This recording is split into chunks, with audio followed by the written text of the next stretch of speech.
Salut et bienvenue sur Investir chez nous. Dans cette vidéo, nous allons parler de quand est-ce qu'est un bon moment pour commencer ou débuter un business ou devenir entrepreneur. Alors, restez jusqu'à la fin de cette vidéo car nous allons parler des pistes et aussi des stratégies pour réussir dans l'entrepreneuriat.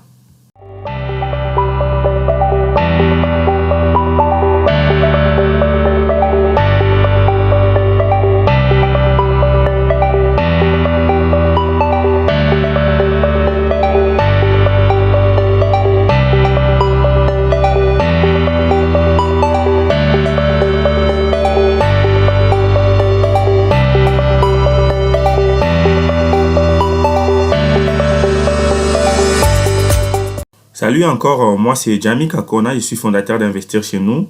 Sur cette chaîne, nous parlons de l'investissement, de l'entrepreneuriat et des idées de business à lancer en Afrique. Car nous avons rendu compte que l'entrepreneuriat est le seul pilier qui pourra relever l'Afrique. Alors, dans cette vidéo, nous avons fait une vidéo précédemment sur le comment devenir entrepreneur. Alors aujourd'hui, nous allons parler de quand est-ce que tu dois lancer un business et entreprendre. Alors, si la thématique de cette vidéo ou de cette chaîne t'intéresse, nous te demandons de faire deux choses. Premièrement, abonne-toi et clique sur la cloche afin de ne plus manquer nos prochaines vidéos. Et sans plus tarder, nous allons commencer avec pourquoi ou quand est-ce qu'est un bon moment à lancer un business. Par exemple, je vais commencer avec le premier cas quand tu es encore employé. Quand tu es employé, tu n'as pas besoin de directement arrêter avec ton boulot pour te lancer dans un business ou bien dans un entrepreneuriat. Alors, qu'est-ce que tu dois faire? Tu dois combiner ton boulot et le business. Pourquoi? Parce que tu auras toujours besoin de revenus supplémentaires pour ajouter sur ton business. Donc, d'abord, on te demanderait, reste dans ton boulot, là où tu es comme travailleur, fonctionnaire, et trouve-toi du temps le week-end ou après le boulot pour travailler sur ton business. Alors, tu peux avoir un business, par exemple, tu cultives les champs ou bien tu transformes les produits de ton champ en matière première. Par exemple, tu as les jus de tomates, les tomates en purée ou bien les jus de mangue. Tu peux le faire dans tes heures supplémentaires. Et tu gardes ton boulot de chaque jour pour financer ton business. Deuxièmement, c'est pour les gens qui n'ont pas encore un emploi. Alors ici, avant de commencer un business ou bien de se lancer dans l'entrepreneuriat, tu auras besoin d'un fonds de départ. Alors, nous te demandons de chercher, de trouver un emploi ou bien de trouver quelque chose ou bien un fonds de départ pour commencer ces business-là. Alors, donc, c'est pas que les fonds de travail que tu vas trouver tu vas rester là directement pour commencer à être esclave là. Non, mais c'est juste pour t'aider à démarrer avec ces business-là. Car quand tu as un business, tu as besoin d'un fonds qui va commencer à te supporter quand un business ne marche pas. Par exemple, quand tu investis par exemple $3,000 dans un business et que ce business ne marche pas ou ça ne marche pas très bien, tu as besoin d'un support d'argent, par exemple, pour payer tes factures de la maison, la nourriture à manger. Car quand tu investis dans un business, ce n'est pas directement que cet argent de ce business va commencer à se produire ou bien directement que tu vas avoir des revenus. Donc, tu as besoin d'avoir quelque chose déjà à côté qui te produit de l'argent. Ça peut être ton boulot et ça va commencer à t'aider à payer les factures pour ne pas avoir beaucoup de stress. Donc, quand tu lances un business ou bien tu deviens entrepreneur, tu donnes au moins une année afin de voir les retours d'investissement sur ces business-là. Donc, c'est pour cela que nous te demandons d'avoir un boulot ou bien d'avoir quelque chose qui te fait déjà entrer de l'argent qui va t'aider à enfin de résister à toute tentation ou bien à tout problème de business que tu vas lancer.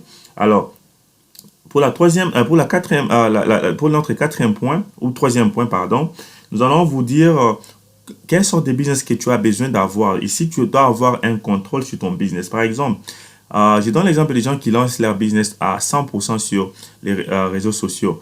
Par exemple, si on va donner l'exemple de Facebook. Si par exemple, tu as lancé ton business sur Facebook et on donne l'exemple que Facebook fermé pour une semaine ou bien 2 mois. Donc, tu n'auras pas de clients, tu n'auras plus de clients. Donc, c'est pas mauvais de lancer un business sur les réseaux sociaux, mais tu dois l'avoir pas à 100%. Donc, tu dois l'avoir partiel. Donc, tu dois avoir même à 20% sur les réseaux sociaux et peut-être à 80% physiquement pour qu'enfin, même si les réseaux sociaux a fermé ou bien n'existaient plus, que tu puisses toujours contrôler tes clients, avoir tes clients avec toi. Donc, nous conseillons toujours d'avoir un endroit physique, même si tu fais tout en ligne. Il faut avoir un endroit physique où les gens peuvent venir directement chez toi, afin que même si là où tu as la plateforme dont tu as lancé ton business en ligne ferme, tu pourras toujours contrôler tes clients et tes ventes.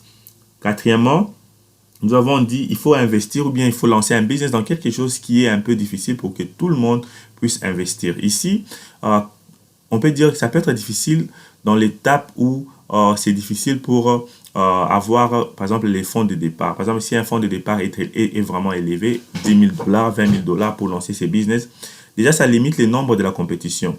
Et deuxièmement, si tu mets une formule, par exemple, lancer la production des piments ou bien des tomates en purée avec ta propre formule.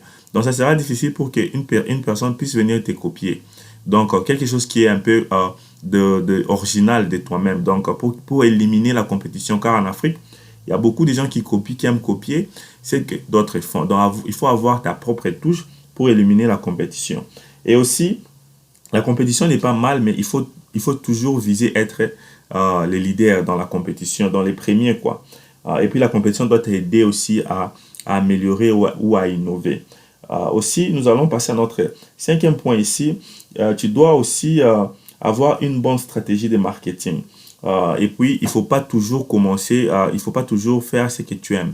Tu peux faire ce que les marchés demandent, les marchés ont besoin. Donc, il faut d'abord commencer, avant de lancer un business ou bien être entrepreneur dans quelque chose, il faut faire l'étude du marché. Lance quelque chose dont le marché a besoin. Il ne faut pas seulement lancer quelque chose dont toi tu aimes beaucoup ou bien tu te dis que tu seras confortable avec ça. Il faut lancer quelque chose dont le marché a besoin afin que le marketing te puisse être facile.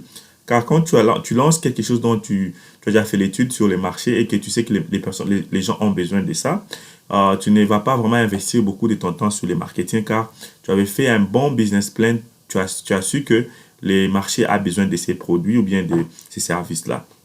Cinquièmement, il faut choisir un produit qui peut être vendu, qui peut être multiplié ou bien revendu, même si tu n'es pas présent physiquement. Par exemple, je vais donner l'exemple de McDonald's. McDonald's a fait ses fast-food restaurants, même s'il n'est pas en Afrique, il n'est pas à d'autres pays, mais ces restaurants est facile à être multiplié bien comme en sous forme de franchise. Pour avoir beaucoup de revenus, tu dois libérer ou bien tu dois élargir tes produits dans toute l'étendue de ton pays, voire même du monde, pour avoir beaucoup de produits. Par exemple, je vais donner l'exemple, si tu es médecin et c'est toi-même qui sais soigner, par exemple, faire l'opération. Donc, tu es limité parce que tu ne peux pas lancer d'autres petites dispensaires car tu auras besoin de voyager toi-même. Mais il faut, quand tu fais un produit, par exemple, un service comme Facebook, tu n'as pas besoin d'être sur place en Afrique. Donc, c'est un service que tout le monde peut utiliser. Mais ça ne peut pas seulement être Facebook, ça peut être aussi, par exemple, la vente de produits en piment. Tu peux créer former d'autres personnes qui peuvent commencer à faire ça pour toi aussi. Donc, c'est ça. Et aussi, ici, il faut savoir comment multiplier tes revenus. Par exemple, si tu as mis 5 000 dollars, tu te donnes par exemple 6 mois. Tu te dis, après 6 mois ici, je dois avoir les doubles, bien les triples de ce que j'ai investi. Alors, ça sera notre dernier point. Mais avant de passer à notre dernier point, très important, nous vous demandons de vous abonner, de cliquer sur la cloche et de ne pas oublier de télécharger notre e-book gratuit sur les 5 bonnes raisons pourquoi nous devons investir en Afrique. Ici, c'est les temps. Les temps, c'est ce qui est très important car on dit l'argent n'est pas les principaux acteurs d'un business, mais c'est les temps. Donc, tu dois savoir comment détacher ton temps de ton business. Par exemple, si tu laisses ton business fonctionner à 8 heures du temps, donc de 8 heures à 17 heures, c'est quand tu te limites, tu ne pourras pas faire beaucoup de revenus. Donc, il faut détacher ton business du temps. Par exemple, même quand tu dors, que ton business puisse continuer à fonctionner. Même quand tu es pendant les vacances avec ta famille, que ton business puisse continuer à fonctionner. Donc, détache les temps de ton business. Alors, ici, qu'est-ce que tu dois faire pour détacher les temps de ton business? Il y a beaucoup des outils sur Internet comme les softwares que tu peux utiliser. Par exemple, créer des... tu peux avoir un magasin, oui, mais tu peux créer aussi un site. Donc, tu peux commencer à vendre en ligne. Par exemple, quand tu es au Togo et par exemple, à Kinshasa, vous avez l'heure de différence. Toi, tu peux commencer, tu peux être là, tu dors ou bien vous êtes le week-end. Mais il y a quelqu'un qui voit tes produits en ligne et qui fait la commande. Donc, cela veut dire détache ton temps de ton business. Donc, il ne faut pas seulement avoir un endroit physique et il faut aussi créer des softwares, des websites qui vont commencer à faire la publicité de votre produit, même si vous n'êtes pas là physiquement dans votre business, que l'automatisation puisse continuer à vendre ou bien faire la publicité de votre business. Donc ici, l'idée c'est d'automatiser votre business. Donc, faire l'automatisation de votre business, donc détacher les temps de votre business. Donc, que les temps ne puissent pas vous limiter quand est-ce que vous devez vendre. Donc, que votre business puisse fonctionner 24 heures sur 24 afin de maximiser les profits. Donc, si vous avez aimé cette vidéo, nous vous demandons de commenter et dites-nous si cette vidéo vous a aidé.